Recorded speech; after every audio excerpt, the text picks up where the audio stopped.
देखिए इतिहास चल रहा था हमारा, और भारतीय इतिहास को हमने अध्ययन की दृष्टि से 3 भागों में बाँट करके हम पढ़ रहे थे। भारतीय इतिहास हमारा चल रहा था, और भारतीय इतिहास हमारा चल रहा था और भारतीय इतिहास को हमने अध्ययन की दृष्टि से 3 भागों में बाँटा था। पहला हमारा प्रागैतिहासिक काल था, और दूसरा हमारा आद्य ऐतिहासिक काल था, और तीसरा था हमारा ऐतिहासिक काल। प्रागैतिहासिक काल जिनमें से हमने संपूर्ण रूप से समाप्त कर लिया था। आद्य ऐतिहासिक काल हम पढ़ रहे थे, जिसमें हमारा ताम्र पाषाण काल था। ताम्र पाषाण काल था, फिर सिंधु घाटी सभ्यता थी,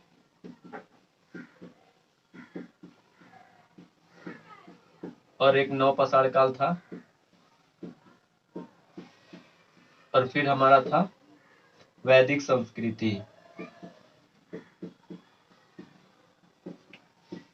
इनमें से देखिए हमने ताम्र पाषाण काल पर डिस्कस कर लिया है, नव पाषाण काल को हमने प्रागैतिहासिक काल के दौरान पढ़ लिया था। अभी ऐतिहासिक काल को मैं आपको बता दूं कि ऐतिहासिक काल उस काल को कहते हैं जिसमें पुरातात्विक, साहित्यिक एवं विदेशी विवरण, लिखित साक्ष्य मिलते हैं। यानी कि ऐसा काल, मतलब ऐतिहासिक काल जो है जिसमें लिखित इतिहास मिलता है, उसको हम ऐतिहासिक काल कहते हैं। और ऐतिहासिक काल के अंतर्गत जो है हम 3 चीजें पढ़ते हैं। देखिए, एक हमारा होता है प्राचीन इतिहास, फिर होता है हमारा मध्यकालीन इतिहास, और फिर होता है आधुनिक इतिहास। भारतीय इतिहास को अध्ययन की दृष्टि से हमने 3 भागों में बांटा, प्रागैतिहासिक काल, आद्य ऐतिहासिक काल और ऐतिहासिक काल। अब तक हमने प्रागैतिहासिक काल को समाप्त कर लिया। आद्य ऐतिहासिक काल में हमने ताम्र पाषाण काल, नव पाषाण काल समाप्त कर लिया था। अब पढ़ने को हमारा रह गया था सिंधु घाटी की सभ्यता, जो कि आज हम पढ़ेंगे, और वैदिक संस्कृति।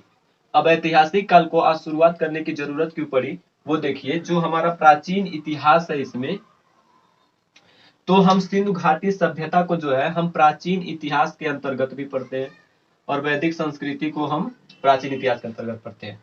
कहने का मतलब कि समझ लीजिए, ऐसा समझ लीजिए कि भारतीय इतिहास को अध्ययन की दृष्टि से हमने 3 भागों में बांटा था, तो ये 3 भाग हमारे समाप्त हो गए हैं। ऐतिहासिक काल में हमें प्राचीन इतिहास, मध्यकालीन इतिहास और आधुनिक इतिहास पढ़ना है। तो प्राचीन इतिहास का जो हमारा चैप्टर 1 यानी कि पार्ट 1 की शुरुआत जो होती है, वो सिंधु घाटी की सभ्यता से होती है, और दूसरा होता है हमारा वैदिक संस्कृति। तो प्राचीन इतिहास के अंतर्गत सिंधु घाटी की सभ्यता का आज हम शुरुआत कर रहे हैं। देखिए, जो हमारा सिंधु घाटी सभ्यता है, इसमें अगर हम पढ़े तो वो ये है कि जो रेडियो कार्बन C14 जैसी पद्धति के द्वारा सिंधु घाटी सभ्यता का जो सर्वमान्य काल बताया गया है, वो 2350 से 1750 ईसा पूर्व के मध्य का काल बताया गया है। अब आप ये देखिए कि जो 2350 से 1750 ईसा पूर्व है, आप प्रागैतिहासिक काल जानते हैं कि 30 लाख से 3000 ईसा पूर्व के मध्य के काल को कहते हैं, और आद्य ऐतिहासिक काल जो है हमारा, वो 3000 से 600 ईसा पूर्व के मध्य का काल कहते हैं, और 600 ईसा पूर्व के बाद के काल को हम ऐतिहासिक काल में पढ़ते हैं। आप देख पा रहे हैं कि जो हमारा 2350 से 1750 ईसा पूर्व है, ये किस में आ रहा है, आद्य ऐतिहासिक काल, यानी कि 3000 से 600 ईसा पूर्व के मध्य आ रहा है। तो इसलिए हम सिंधु घाटी सभ्यता को आद्य ऐतिहासिक काल के अंतर्गत भी पढ़ते हैं। और फिर प्राचीन इतिहास में क्यों, क्योंकि आपको पता है ऐतिहासिक काल जिसमें हमें लिखित इतिहास पता होता है, हम उसको ऐतिहासिक काल में पढ़ते हैं। तो जो हमारा सिंधु घाटी की सभ्यता है, इसका हमें लिखित इतिहास पता है, इसलिए हमको प्राचीन इतिहास में भी रख करके पढ़ते हैं। तो अब बारी है हमारी सिंधु घाटी सभ्यता की।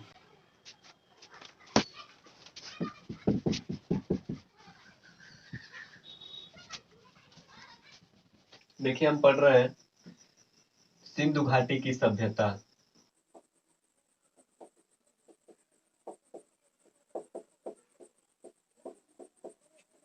इसका जो सर्वमान्य काल था वो 2350 से 1750 था। तो अभी हम सिंधु घाटी की सभ्यता में हम ये देखने जा रहे हैं कि सिंधु घाटी सभ्यता को अन्य किन नामों से जाना जाता है। इसके बाद हम देखेंगे सिंधु घाटी सभ्यता का विस्तार, और फिर देखेंगे नगरीय क्रांति। तो फिलहाल हम ये देखने जा रहे हैं इसके उपनाम। देखिए, सर्वप्रथम इसको जो है, इसमें जो हमारा पहला उपनाम आता है, इसको हम हड़प्पा सभ्यता कहते हैं। हड़प्पा सभ्यता, देखिएगा 1826 ईस्वी में सर्वप्रथम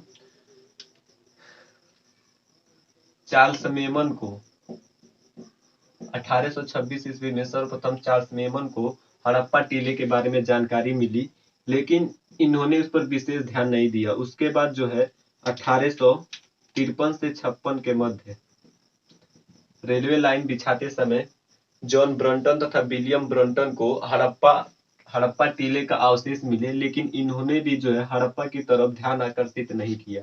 कौन कौन से थे? एक थे जॉन ब्रंटन और विलियम ब्रंटन।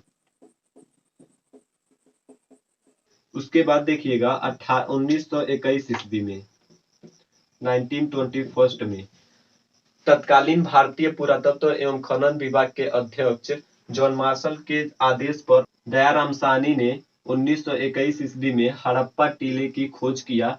और चूंकि सिंधु घाटी सभ्यता का जो सबसे प्राचीन स्थल है वो हमारा हड़प्पा होता है, यही कारण है कि हम इसको हड़प्पा सभ्यता भी कहते हैं। इसमें कौन कौन से थे देखिएगा, इसमें थे आपके जॉन मार्शल के आदेश पर दयाराम साहनी ने, इसलिए हम इसको हड़प्पा सभ्यता कहते हैं। दूसरा हमारा देखिएगा आद्य ऐतिहासिक सभ्यता। आद्य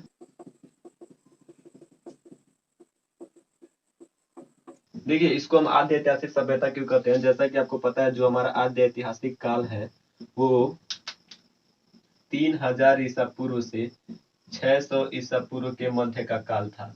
और आप सिंधु घाटी सभ्यता का काल देख पा रहे हैं 2350 से 1750 ईसा पूर्व, जो कि आद्य ऐतिहासिक काल के अंतर्गत पड़ते हैं। यही कारण है कि हम इसको आद्य ऐतिहासिक सभ्यता भी कहते हैं। तीसरा हमारा था प्रथम नगरीय क्रांति। सिंधु घाटी सभ्यता को हम प्रथम नगरीय क्रांति भी कहते हैं। इसके लिए हम आपको एक चीज ये पढ़ाना चाहेंगे कि सिंधु घाटी सभ्यता की नगर योजना कैसा था। नगर योजना के बारे में आपको बताना चाहते हैं। देखिए सिंधु घाटी सभ्यता के दौरान जो भी नगर थे वो 2 टीलों में विभाजित थे। पहला टीला आपका होता था पश्चिमी टीला और पूर्वी टीला में ये विभाजित थे।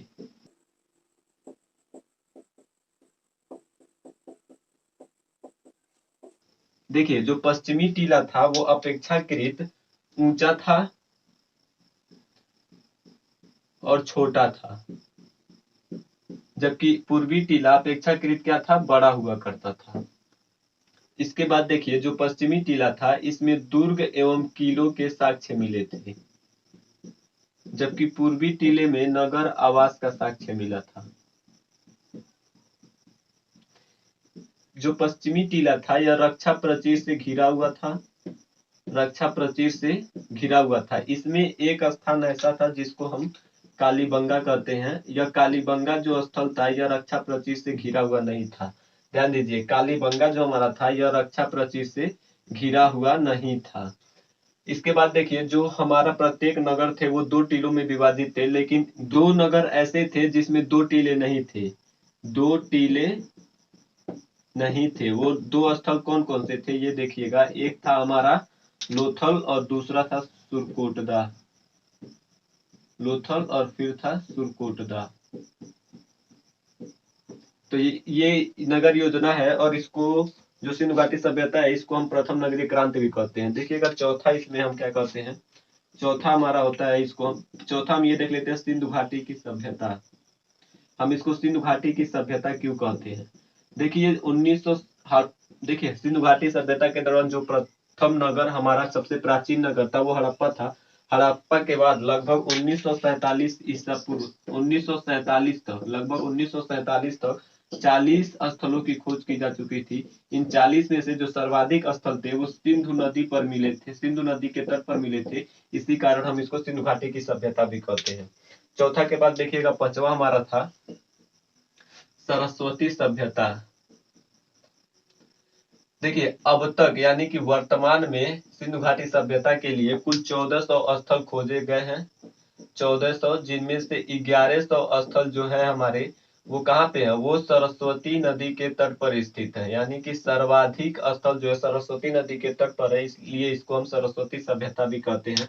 देखिए समय की दृष्टि से यह कैसी सभ्यता थी, तो यह कांस्य युगीन सभ्यता थी। देखिए समय की दृष्टि से यह कांस्य युगीन सभ्यता थी, इसलिए इसका छठवां उपनाम जो है कांस्य युगीन सभ्यता कहते हैं।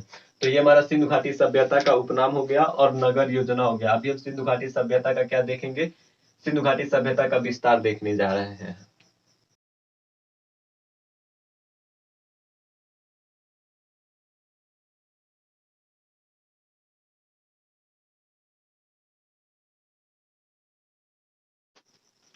देखिए इसमें हम पढ़ने जा रहे हैं सभ्यता का विस्तार। सभ्यता का विस्तार पढ़ने के लिए हम ये जानते हैं कि सिंधु घाटी सभ्यता जो है उत्तर से दक्षिण व पूर्व से पश्चिम तक कहां से कहां तक स्थित था, इसकी लंबाई और चौड़ाई कितनी थी, इसका आकार कैसा था। सभ्यता का विस्तार में हम देखिए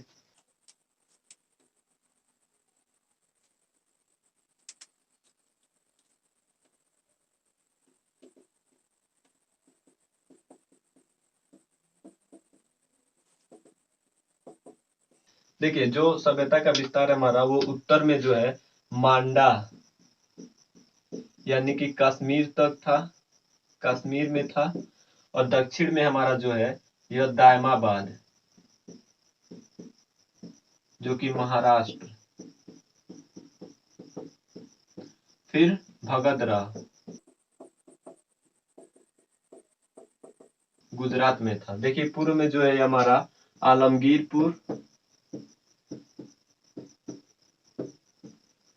मेरठ तक था, और पश्चिम में जो हमारा था वो सूतकांगेडोर था।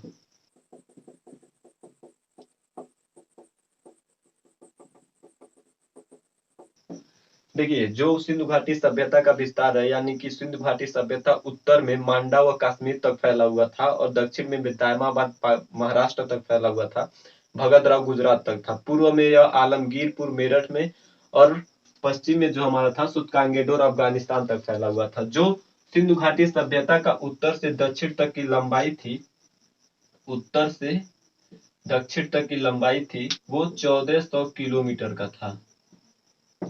और सिंधु घाटी सभ्यता का जो पश्चिम से पूर्व की लंबाई थी वो जो है 1600 किलोमीटर का था। यानी कि सिंधु घाटी सभ्यता जो है कुल 20 लाख किलोमीटर के क्षेत्र में फैला हुआ था।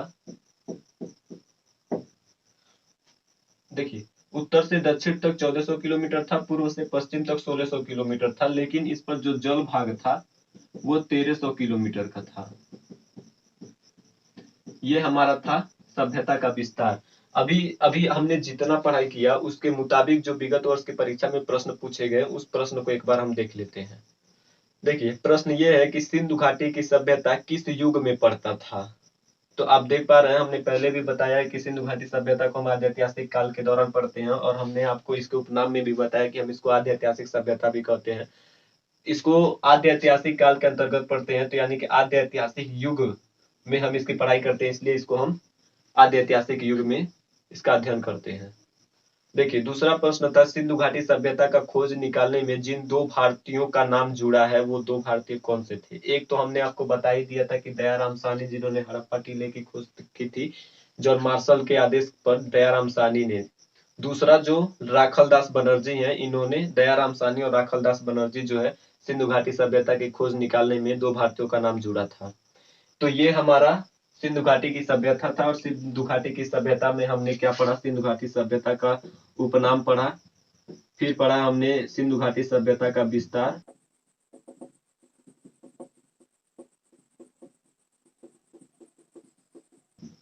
और फिर हमने पढ़ा नगर योजना।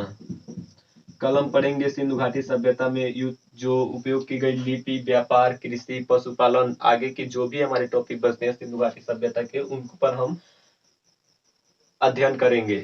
तो ये हमारा सिंधु घाटी की सभ्यता थी। अगर आपको ये वीडियो पसंद आया तो लाइक करें, कमेंट करें, शेयर करें और चैनल को सब्सक्राइब करना न भूलें। धन्यवाद।